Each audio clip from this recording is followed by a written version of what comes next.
Hari ni juga tuan-tuan saya nak sebut dengan tuan-tuan juga tentang hakikat mengenal kepada syaitan itu. Kita kenal syaitan ni tuan-tuan. Bila kita kenal dia, baru kita boleh lawan dia. Kalau kita tak kenal dia, kita nak lawan dia macam mana tuan-tuan ya?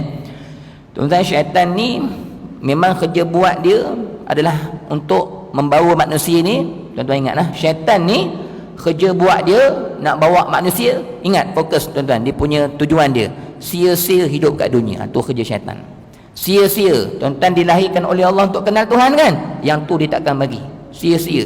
Beramal ibadatlah lama-lama, tapi kamu takkan ada perasaan dengan Allah. Beramal ibadatlah lama-lama, tapi hati kamu akan terus lalai dengan Allah. Syaitan tujuan dia supaya kita hidup dekat dunia ni sia-sia, rugi, menyesal di akhirat sama dengan dia. So itu kerja dia tuan-tuan ya. Jadi tuan-tuan tengok macam mana dia punya strategi untuk menghancurkan kita yang kat dalam ni tuan-tuan ya. Syaitan ni dia ada 5 perkara dibuat dengan tuan-tuan ya. Strategi dia ada 5 perkara. 3 yang ketika mana ibadat, 2 yang di luar ibadat. Ya.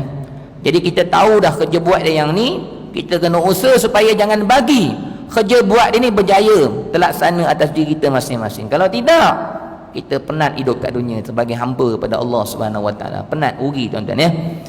Pertama tuan-tuan, syaitan ni dia tak bagi kita buat ibadat lah. Tu confirm lah tuan-tuan nak. Sebab kalau kita buat ibadat, kita akan jadi baik, akan jadi bersih. Dia tak bagi yang tu tuan-tuan. Pertama, kita ke mana nak beramal ibadat, tuan-tuan akan buat, tuan-tuan, dia syaitan akan buat tuan-tuan rasa sangat malas. Malas. Sebab tu Nabi ajar kita doa supaya jangan malas. Allahumma inna na'udzubika minal hammi wal hazan wa na'udzubika minal ajzi wal kasal.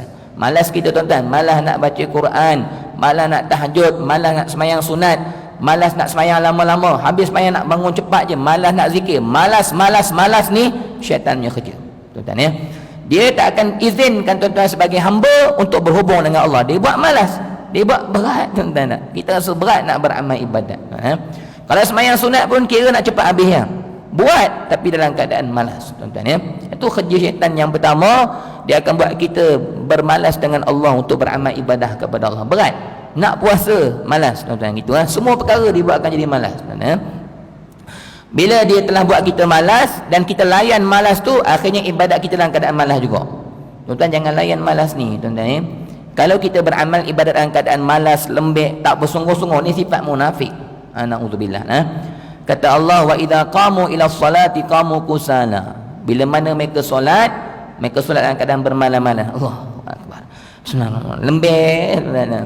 Ni orang yang beramal ibadat tak ada isi, kosong. Buat malam-malam begitu tak ada isi. Dah tu, kalau orang yang boleh berjaya lawan syaitan dengan sifat malas ni, syaitan datang lagi. Tuan-tuan nak, dia buat supaya kita beramal ibadat bukan kerana Allah. Ni kerja syaitan yang kedua. Dah beramal ibadat, dah bersungguh-sungguh, datang dah. Dia cucuk dalam hati kita, kamu datang ni kan, datang ni kerana kamu ni ustaz. Kalau kamu tak datang, orang kata apa pula kan. Katakanlah ustaz tak datang masjid solat berjemaah, malu pula ada pangkat ustaz. Kita datang ni kerana kita AJK masjid. Tuan-tuan nak, kita datang ni kerana kita orang kenal kita ni orang yang mengaji agama, berkuliah, takkan tak datang masjid tuan-tuan nak. Akhirnya datang dalam keadaan bukan kerana mencari Allah. Itu satu yang pertama. Yang kedua juga, syaitan kata apa? Kamu semayanglah duha banyak-banyak, kamu semayanglah ibadah banyak-banyak, sebab nanti rezeki kamu murah. Kamu amal ibadat banyak-banyak, nanti kehidupan kamu dekat dunia Allah bagi macam-macam. Kita beramal ibadat sebab nampak dunia akan datang pada kita. Kita punya perniagaan akan maju, orang akan sayang pada kita. Kita beramal ibadat bukan nak cari Allah, nak cari kesenangan-kesenangan dunia. Kamu semayang sunat duha, nanti rezeki kamu murah dan sebagainya. Kita rasa macam betul dah tu. Padahal kita dalam tipu daya syaitan tu. Beramal ibadat mencari kepuasan nafsu dan dunia tuan-tuan kita. Jadi dia buat kita tak ikhlas. Yang ketiga dalam ibadat tuan-tuan, dia buat apa? Dah mana kita datang nak cari Allah, macam kita ahli tasawuf ni tuan-tuan nak cari redha Allah, dan kita datang masjid surau ni, nak datang dengar kuliah nak dekat diri kepada Allah ni, betul dah niat kita. Dia buat macam mana pula? Dia datang dalam hati kita supaya lalai kepada Allah. Ni kerja dia yang ketiga. Ikhlas dah, betul dah hati tu, tapi dia pusing pula hati supaya lalai dengan Allah Subhanahu Wa Taala. Akhirnya tuan-tuan, kita tanya diri kita balik, apa yang tinggal kepada kita setelah mana kita selesai ibadat? Apa yang tinggal? Apa pun tak ada. Dalam keadaan kita sudah ikhlas pun dia buat kita lalai. Akhirnya bagi salam, apa pun tak ada dalam jiwa kita, kosong. Ini syaitan tu tepuk tangan dia. Sebab kita buat ibadat sia-sia, tak ada yang melekat kepada diri kita tuan-tuan.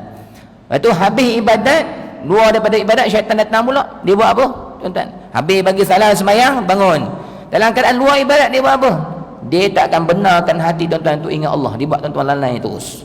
Lepas tu tuan-tuan, hati kita ni, kita nak kena lawan syaitan supaya ingat Allah banyak-banyak. Bila kita habis semayang, kita lalai, tak zikir, hati kita tak jalan lah, tak sebut Allah, Allah, ataupun tak zikir lah, subhanallah, subhanallah, la ilah. Tuan-tuan kena tahu, tuan-tuan dalam cengkaman syaitan 24 jam sebenarnya. Syaitan lah duduk hati kita, duduk bagi jangan ingat Allah langsung tu. Yang kita habis selesai semayang, habis isyak ni kan, subuh esok baru ingat Allah balik. Malam kan pagi kan buat apa kan? Tengok TV lepas ni, sembang, kedai kopi, puan-puan tidur, main handphone. Esok pagi subuh baru ingat Allah balik. Kan subuh habis semayang, kerja puan-puan tak nampak Allah dah. Zuhur baru ingat Allah. Itu pun tak ingat Allah juga tu, terpaksa semayang. Aduh, tak semayang kan kena bakar pula tuan-tuan. Semayang tak semayang maknanya terpaksa semayang, bukan kerana rela nak cari daripada Allah Subhanahu Wa Taala tuan-tuan. Tuan-tuan, kalau jiwa kita macam ni, esok balik kepada Allah, di mana martabat kita di sisi Allah? Kalau inilah keadaan kita sebagai hamba. Sebab tu tuan-tuan, kita ni maksudnya beramal ibadat ni untuk sampai hati kita dekat, ada perasaan dengan Allah Subhanahu Wa Taala. Itu yang keempat tuan-tuan ya. Jadi tuan-tuan, yang kelima, yang terakhir, syaitan ni dalam keadaan luar ibadat, dia akan buat kita bermaksiat kepada Allah. Lalai buat maksiat, tengok TV, mata tengok maksiat sebagainya. Akhirnya hati kita ni apa yang tinggal? Syaitan kerja dia nak sia-siakan hidup kita habis. Ibadat pun sia-sia, luar ibadat pun sia-sia.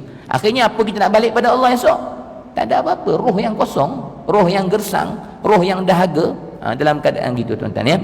Jadi tuan-tuan, bila kita dah kenal 5 perangai yang syaitan buat dalam kehidupan kita ni, tuan-tuan lawan. Ketika mana beramal ibadat, jangan malas.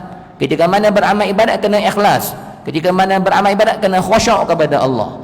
Luar daripada ibadat, hati ingat Allah banyak-banyak. Jangan buat maksiat dan sebagainya tuan-tuan.